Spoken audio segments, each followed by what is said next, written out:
Many small schools across the country have closed in recent years due to state funding issues and population shifts. But in rural Wyoming, one school with just 6 students has so far survived. From our student reporting labs at Cody High School, senior Mason Baum reports.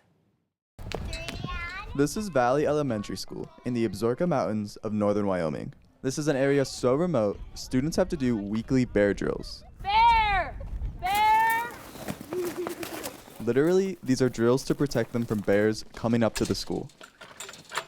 Michelle Dean is the school's primary teacher.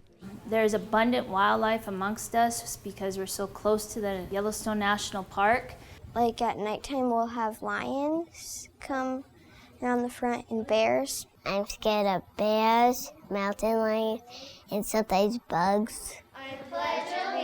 Valley Elementary is a K-5 school. It currently serves only 6 students, making it one of the country's smallest public schools. This is a central school. This school is part of a community. It's a historic landmark. This is where the community comes together, and it's part of our culture. All of the kids at Valley Elementary live on nearby ranches. But when we come home from school, the kids will help us with whatever chores we have here at the ranch or maybe a project that I'm working on. Brandon Robinson manages the Majo Ranch.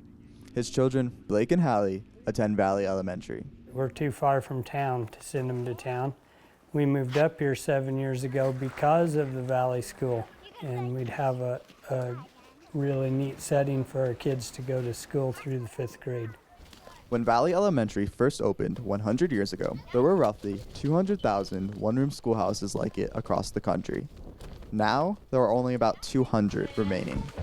Jillian Balo is the Wyoming Superintendent of Public Instruction. She explains how the state funds small schools like Valley. Wyoming spends between $15,000 and $18,000 per student per year in K through 12 education, among the top in the nation. And maybe unique to Wyoming is our funding model that recaptures money from our wealthy districts and redistributes those to school districts that we call entitlement districts.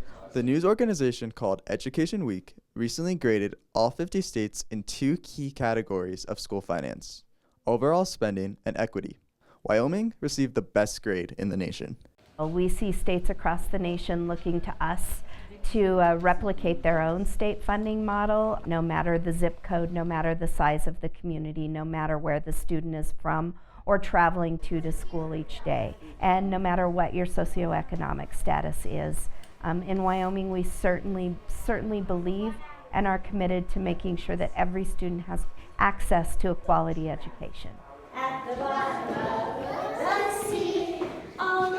The advantages of teaching in a one-room classroom is seeing the multi-age model working. It's a very amazing. It's actually quite magical.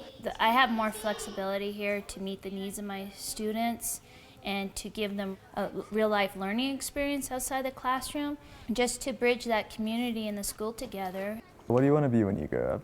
I want to be a veterinarian. When I grow up, I'm going to live in a cabin on the mountains, and I want to work for a ranch. After graduating from elementary school, students will have to travel an hour or more from middle school and high school. The transition can be jarring. Thomas Lawler went to Valley. He's now a sophomore at Cody High School. I didn't have anyone coming from my school going into middle school, so I was just kind of alone. I made friends pretty quick, but getting thrown in with nothing is kind of scary. It was really overwhelming to having only me as a 5th grader and like 5 other kids to having over like 100 kids in my grade alone.